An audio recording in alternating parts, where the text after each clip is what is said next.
बर्तमान बड़ खबर पाणीपाग को नहीं बड़ सूचना नुआ अपडेट तेज ओडिशार पिछा छाड़ुनी लघुचाप 10 रु पुणी बड़ वर्षा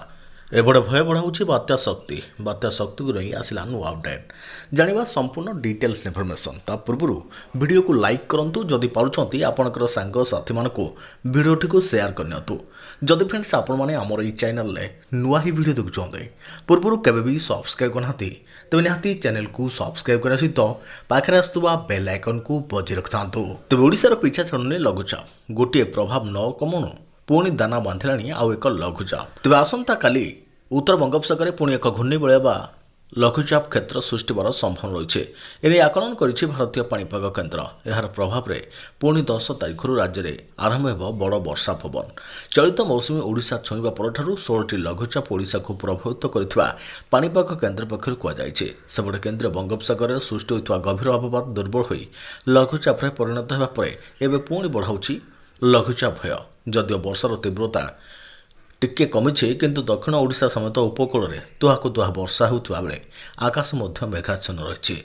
एपटे 3 दिन जाए वर्षा लगी रही नहीं सूचना देछि पाणीपाग केन्द्र उत्तर अभ्यंतरण उपकूल ओडिशार जिला गंजाम गजपति नयगढ़ खोर्धा पुरी जगतसिंहपुर केन्द्रापड़ा कटक अनुगुल ढेंकानाल जाजपुर भद्रक बालेश्वर मयूरभंज केन्दुझर देवगढ़ संबलपुर बरगढ़ सुंदरगढ़ और झारसुगुड़ा को सतर्क सूचना जारी कर आसंता काली समान जिला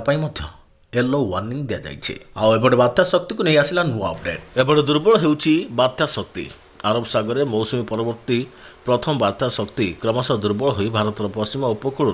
दूरी जाउछि भारतीय पाणीपाग विभाग आईएमडी अनुसार यह बात्या बर्तमान ओमान रासल हाद ठारू 220 किलोमीटर दक्षिण पूर्व और मसीर आदिप ठारू 250 किलोमीटर पूर्व रही झड़र केन्द्र निकट में पवन वेग घंटा प्रति 100 किलोमीटर ह्रास पाई 70 किलोमीटर को खसी आसी आईएमडी आकलन करिछि आज सुधा यह आहरी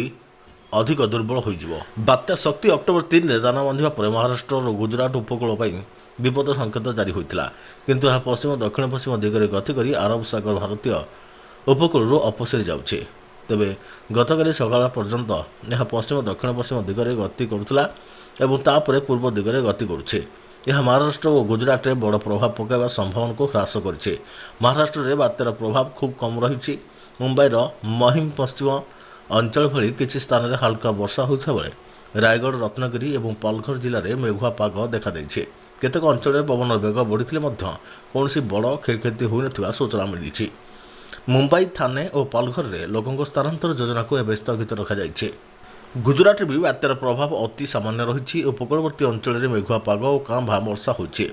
राज्य सरकार और पाणीपाग विभाग सतर्क रही झड़र पथ परिवर्तन हेतु विपद संकेत हटाई दि जाए अक्टोबर 8 पर्यंत महाराष्ट्र उपकूलवर्ती अंचल में हल्का मध्यम धन वर्षा हो पाए तेज गुजरात में मेघुआ पाग और सामान्य वर्षा होवार संभावना अच्छी आईएमडी महाराष्ट्र और गुजरात पर समस्त सतर्कता हटाई देछे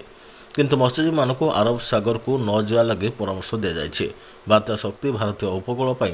बड़ विपद सृष्टि कर स्थानीय बासिंदा और प्रशासन आश्वस्ति अनुभव करछन्ते एपटे दाना बांधिले आउ एक लघुचाप बंगोपसागर लघुचाप सृष्टि नहीं संभावना 10 रु पुणी वर्षा आगामी 24 घंटा 20 जिला को वार्निंग जारी कला पाणीपाग विभाग।